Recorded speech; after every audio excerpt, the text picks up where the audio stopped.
Hey y'all, it's your girl Lady Lex, and we are here to review Married to Medicine. I know I probably look really tired, y'all, and I'm not gonna lie, I am. I'm a working woman. But I watched the episode last night, and I said, let me do this review. And I was like, it look kind of dark in here. Let me pull my little curtain back. Child, I done tore the whole curtain rod down, so I hope y'all can see me very well, because there's plenty of light through this window now. So, let's get started on the review, y'all. I'm gonna have to run to the store after this and get me another curtain rod, because I have blackout curtains, and I love my blackout curtains, so yeah, I need them back up. So I first want to say this about Married to Medicine. Toya is becoming one of my favorites. Like, this was not on my bingo card, and I never had like an issue with Toya. I just didn't like some of her ways, but Toya is really winning me over this season. Like, I really have enjoyed Toya this season. So the episode starts out with Toya and Dr. Eugene planning their anniversary celebration, and Quad goes over to Dr. Heavenly's to tell her about her plans to do a girls' night. So fast forward, Toya got everybody together in like a dance class so everybody can know how to do the dance, you know, which she calls the Georgerton thing that she's throwing. She wants everybody to know how to do a particular dance, so she's got them at a dance class. And at this class is where she sent her invites to, well, not send, but giving out her invites to everybody in the group. And while they're there, Dr. Contessa reveals that G, Egghead Greg, is filing charges on King. He called the police. Dr. G's version of events doesn't necessarily match everybody else's version of events. He said King was just attacking him, and like he didn't do anything. He just apologized. Like, this is what Dr. G said. And then Dr. Heavenly started talking about how King was right. Any of the guys would have defended their woman. And Contessa jumps in and says that, oh, isn't Dr. Heavenly saying that it's the pot calling the kettle black? And I'm just like, this is just me. I don't think none of it is right, you know, but how can I put this? Dr. Heavenly was talking to you. You and her were in a back and forth, or she just said something shady about your husband. It wasn't. I feel like for me, it's a little bit different for somebody to disrespect your partner in your face. I mean, disrespect is wrong, but I feel like you're gonna get an instant reaction. Like, when somebody does something in your face, your reaction is going to be instant. You might not have the self-control to not swing on them or try to fight them, versus if you see something on the internet or hear it secondhand from a conversation that was had, like, oh, so and so said this. But when a person look you in your face and tell you they told your partner to shut the F up, I think that's a little bit different than you saying something, you know what I'm saying, to somebody else in another conversation or on your phone, and then I'm hearing it second or third hand because I have time to calm myself down and think about it. Like, do I really want to get into it with this person? You know what I'm saying? It ain't even how am I going to approach the conflict of the situation? So I don't think, in my opinion, what Dr. Heavenly said about Scott, which I don't think was lies, was wouldn't have warranted the same reaction. Now I understand, like I said, disrespect is disrespect. If he felt disrespected by her saying that about him, it's gonna be a reaction. But the one like King had to Dr. G, looking him in his face and saying, yeah, I told your girl to shut the F up, I don't think it would be the same. It wouldn't be as much probably anger, but everybody different. So I don't know what y'all think about that. Yeah, so Dr. Consensus. She always gotta butt herself in the conversation.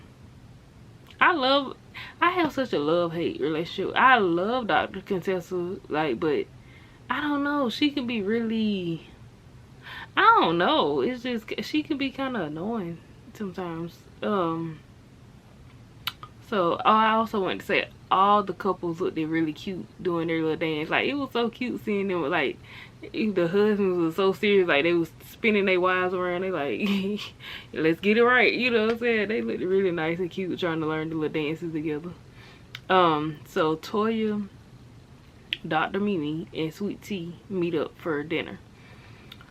Toya invites Sweet Tea. I think she gave her invite there to the to her anniversary party.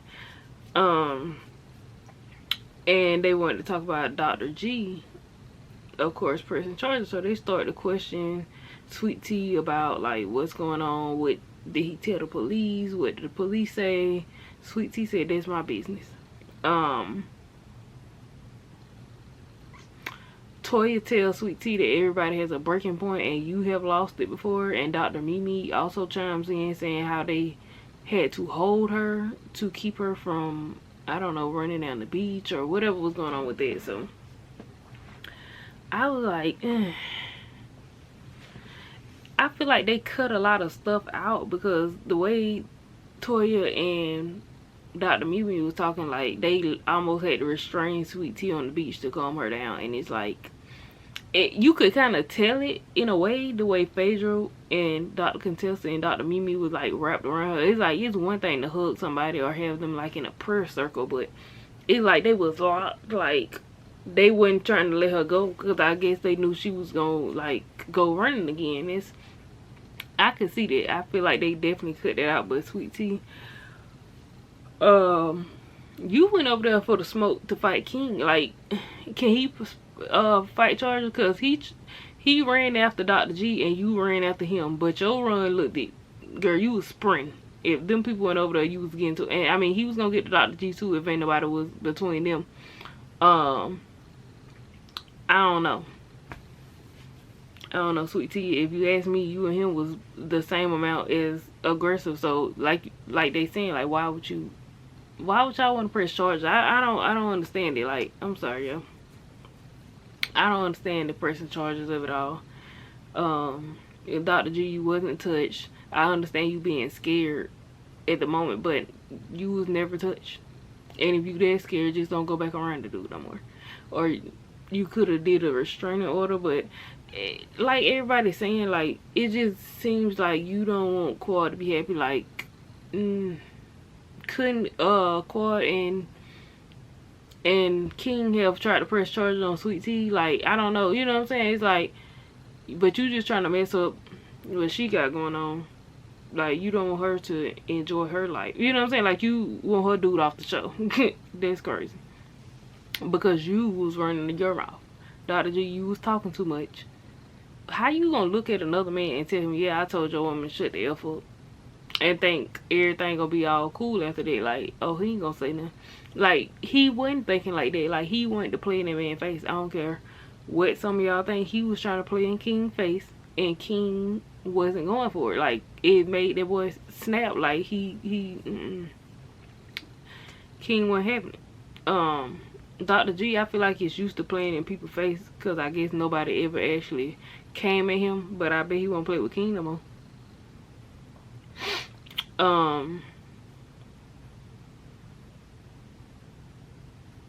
T said that she can't make a decision.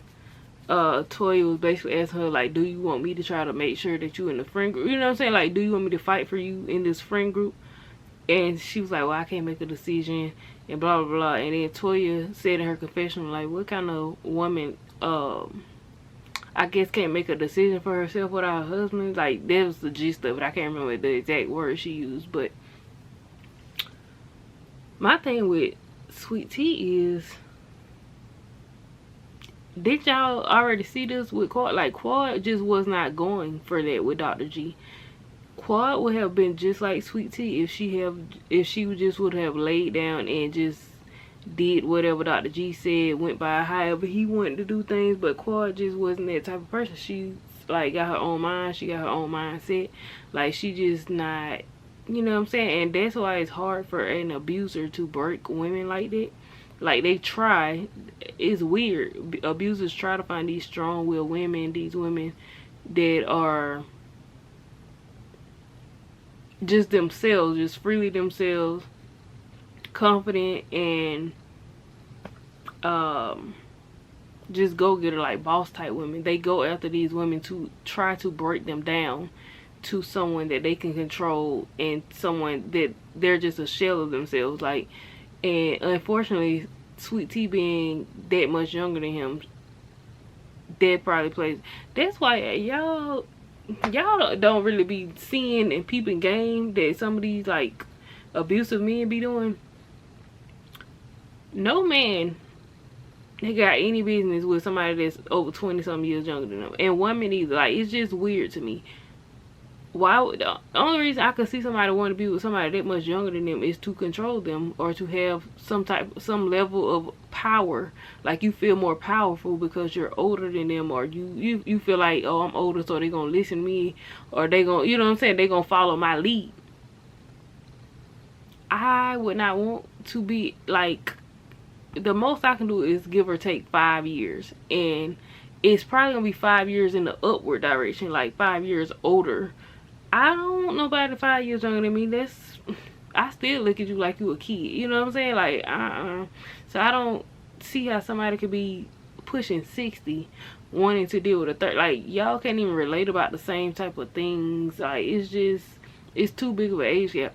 But like I said, on his behalf, it was done on purpose. Even Quad was a good bit younger than him, but Quad was, like I said, she was just a stronger woman, and she was able, like, y'all didn't give Quad her things. Quad got out of an abusive relationship, and she is thriving. She didn't let that break her. Like, shout out to Miss Quad for that. That should be something that any woman, if you watching this video and you have been a victim of abuse, like, go on with your life and thrive. Or if you currently in that situation, get out of it and thrive. Your life can still be great. You know what I'm saying? Quad is one of many examples that your life can still be great. You can lead, you know what I'm saying? Like, a lot of women get into the mindset that I guess that's the best they gonna get in life, or they just want to hold on to this idea like, oh, I just want to make my marriage or my relationship work. You don't win no prize in the end. You're gonna be stressed out. You're gonna age yourself. Like, don't hold on to something like that. That's not good for you. You know what I'm saying? Like, and Sweet Tea, I don't know, the more I keep looking at it, it's like, Sweet Tea saying she can't make decisions. I agree. It's like, I don't know if she's got that deep and looped up into the abuse, or is she, I'm not gonna say she's not a victim, but is she complicit in it? Like, we know, in my opinion, Dr. G came on the show to irritate Quad, to mess up her money, to, you know what I'm saying? Like, you ain't seen this woman in years, and you decided to come back on the TV show that she's been on, that you were previously on, but you left when y'all got divorced. So she was over here still on the TV show minding her business. Why would you bring your new wife over here? And I kept saying, like, in some of my videos prior to this, that Sweet Tea had to be like really green to come on a show with where a man's ex is at. Like, I'm not doing nothing to help no man antagonize his ex. Matter of fact, if you still talking about your ex, or like want to be in the presence of your ex so much so that you want me to go on a TV show or apply for a job at her job or hang out at the same place she hang out, it's weird, and I would end the relationship. Now I'm thinking that, was Sweet Tea complicit in this as well? Like, was it like, oh, I don't like my ex, and you know what I'm saying, like, he telling her how much he don't like Quad, and he probably putting in her head, oh, we actually married the medicine. So when the other castmates of the show came to them talking about, oh, y'all join back the show, being petty, thinking it was gonna be a good storyline, he probably telling her, oh, well, we actually married the medicine. We probably can get Quad off the show because she's no longer married to medicine, and I'm a doctor and you're my new wife, so yeah, we gonna go on the show. And it's like, I think it was an effort on their end to push Quad out. Like, these people already not really getting along with her. We're actually married to medicine, and I have some history with the people. Let's, like, it was intentional on their side. Like, I don't know, the more I think about it, and it's like, I feel like Sweet Tea was in on it, because nobody would be that green to think that they're gonna go to a job where this man's ex works at and think that it's gonna be all peaches and cream, and you and this woman aren't gonna have to interact, or, you know what I'm saying? Like, it's just weird. So they tried to ask T, I guess, about dropping the charges, whatever. She was like, she can't make a decision. It's up to Dr. G.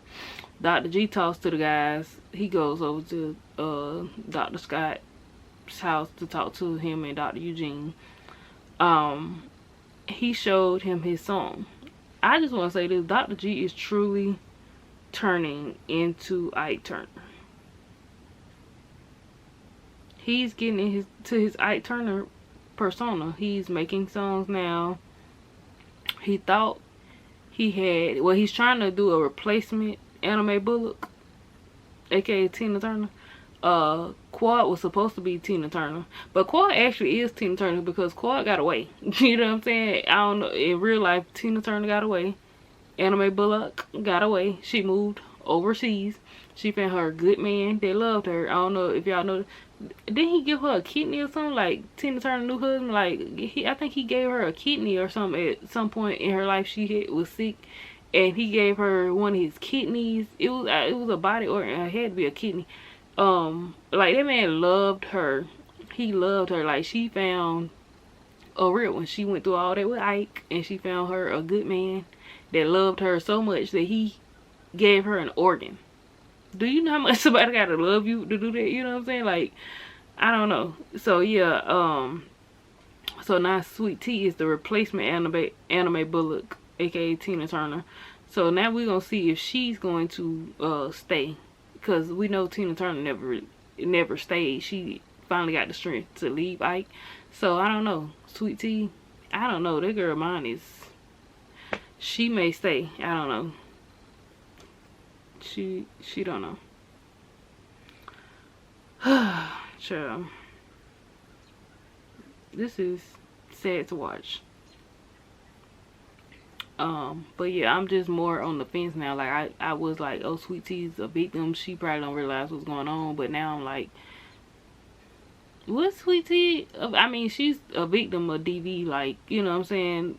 Well, I ain't gonna say of DV. I don't know if he's physically touched her, but she's a victim of abuse. Like, their conversation was mental abuse by itself. Imagine this man being a doctor. This man is a doctor of the mind, and he uses, I think he uses his knowledge on the mind to, how can I put this? He uses his knowledge to manipulate people in a bad way instead of helping and doing positive things. When it comes to women and the women that he's involved with, I don't know what his relationships are like with other people, but it's clear as day he's using his knowledge of the mind to manipulate them in a negative way, whether it's to get a negative reaction or, I don't know. It's weird. So Quad is doing her girls' night. Toya lets her know that she wants to be, she wants Quad to be at her anniversary party. Quad said that she's not coming because Dr. G, you know, filed the charges on her man or whatever. Toya says that T and Dr. G don't know if they would be able to compose themselves in the same room with Quad and King. So she chose Quad and King to come to her anniversary party. Quad got emotional about it. I'm happy that Quad and Toya are in a better place. I really am. I'm happy to see it. I've enjoyed, over the years, you know, at times they've been cool and stuff before, and I liked them. Like, they gave like a fun energy. But they just couldn't keep it together. So I hope they can stay cool this time. Like I said at the beginning of this video, I've really seen a lot of growth. Like, Toya probably has had like the most growth over the years. You know what I'm saying? Like, I've seen her elevate. You know what I'm saying? Like, some of the people, I don't know. Quad, in my opinion, has had some growth. Minus, I ain't gonna say minus the stuff with Dr. G. I guess he still triggers her, but she overcame. Like, she was supposed to be like the young one in the group and just didn't have it together, didn't know how to act and all this stuff, and now she's very well put together. You know what I'm saying? She's achieved a lot for herself. She's come a long way. So, but y'all wrong for bringing Dr. G back in the group. Y'all is wrong for that. So Dr. Jackie went to go visit Phaedra. They weren't really talking about nothing. Phaedra talking about they mean girls and she don't want to be. Girl, go on over there to the housewives with Portia and the rest of them people. Weren't you and Portia tag teaming on that live with Candy? But Married to Mean Girls, I ain't saying they not mean girls. You know what I'm saying? They definitely have their ways. I don't think they was necessarily mean girls, because I don't know. I just don't see Phaedra as 100% victim. I think Phaedra was trying to produce her own little scene with Apollo, because I think she knows that Apollo still got some kind of feelings for her. The fact that he showed up to the reunion when he got a whole wife last year, I don't know. How would you feel if your husband went to his ex-wife? You know what I'm saying? Like, that ain't have nothing to do with the kids or nothing. Like, why are you going to a TV show reunion with your ex-wife? And I feel like Phaedra knew she know how to pull Apollo's strings. Apollo didn't have to come on the cash trip, but I think she was a part of it. And then when it did not go her way, but I ain't saying she owe Apollo nothing, because she don't. You know what I'm saying? He married his side chick, but I feel like Phaedra know he still got feelings for her, and she like to play around with it. Because it's like, you married your side chick, so I'm gonna make her feel sorry. I'm gonna get you to come to you. You know what I'm saying? I'm gonna let her know that I can still pull. I can get you to do what I want you to do. So I feel like she wanted him to come to the trip, and she was gonna be there with his friend to get a reaction out of him. I guess to prove a point that he ain't really, you know what I'm saying? Like, why he in his feelings like that? Like, he ain't really over me. I think that's what Phaedra was doing, and it didn't go right because he brought his wife. I don't know. Maybe he caught on game like, she keep playing with me. Let me burn my wife. I don't know what happened with that, but it didn't go the way she thought it was gonna go. I think she was gonna make him jealous with that man, and it didn't go, and now she want to blame everybody else because her little scheme didn't go the way she wanted to, and she got embarrassed with that man and his wife and all that. It was a mess. I don't think she owe him nothing. If she wanted to date his friend, that's on her. I probably wouldn't do nothing like that, but that's on her. You know what I'm saying? If she wanted to date his friend, because at the end of the day, he married his mistress. He had a mistress while she was pregnant with their second child, so everything fair game at this point. You know what I'm saying? If she want to play it like that, then let her play it like that. I ain't mad at Phaedra, but I think she thought she was gonna be the one to make him look crazy, but he kind of had her looking crazy when he showed up with the wife, and she started running off at the mouth at Phaedra. Like, I think that's what messed it up. But anyway, Phaedra, I hope you have fun over there on the Housewives, and let this be the last time we bring up Phaedra on the show. She wasn't necessary. Let her go to the Housewives, and let's move on. We got a couple more episodes left, so yeah, let's not talk about Phaedra no more. We don't care. And I don't know why she was trying to blame Dr. Jackie. Anyway, I hope y'all enjoyed this video. Make sure y'all like, comment, and subscribe, and I will catch y'all in the next video. Peace.